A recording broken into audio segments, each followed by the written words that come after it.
पंतप्रधान नरेंद्र मोदी यांनी गुजरात इथं ओखा ते बेट द्वारका यांना जोडणाऱ्या सुदर्शन सेतू या केबल पुलाचं लोकार्पण केलं।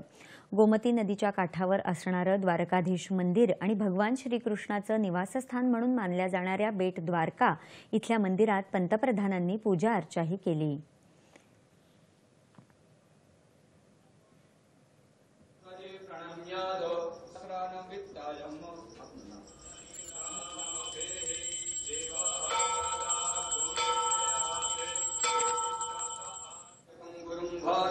ब्रह्मा विष्णु महेश्वरान् सरस्वती प्रणम्यादो सहस्रानं वित्तायम्।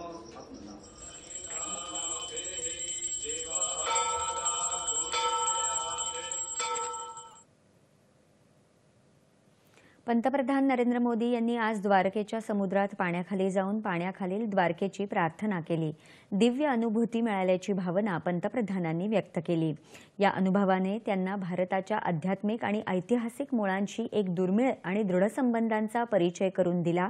भगवान श्रीकृष्णाशी संबंधित द्वारका हे प्राचीन शहर आहे आणि हे शहर समृद्धीचं केंद्र होतं। पंतप्रधान मोदींसाठी हा केवळ पाण्याखाली केलेला प्रवास नव्हता, तर या प्राचीन शहराचा वैभवशाली भूतकाळ आणि हिंदू धर्मातील सर्वात पूज्य देवतांसोबतचा या शहराचा संबंध जागृत करण्याचा काळाचा प्रवास होता।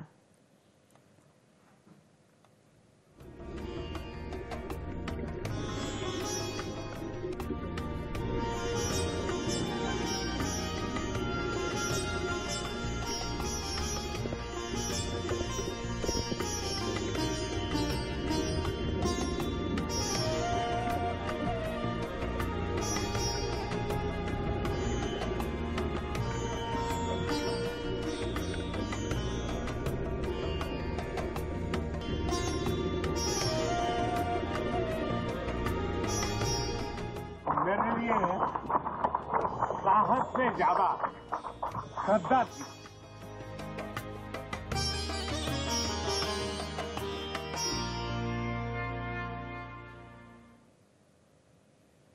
द्वारकेत पंतप्रधानांनी 4150 कोटी रुपयांच्या विकास प्रकल्पांचं लोकार्पण आणि पायाभरणी केली।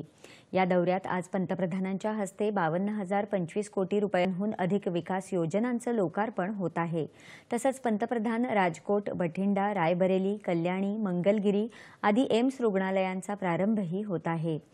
जामनगरमध्ये क्षेत्रीय विज्ञान केंद्रासहित अनेक विकास कामांचं भूमिपूजनही पंतप्रधानांच्या हस्ते होत आहे।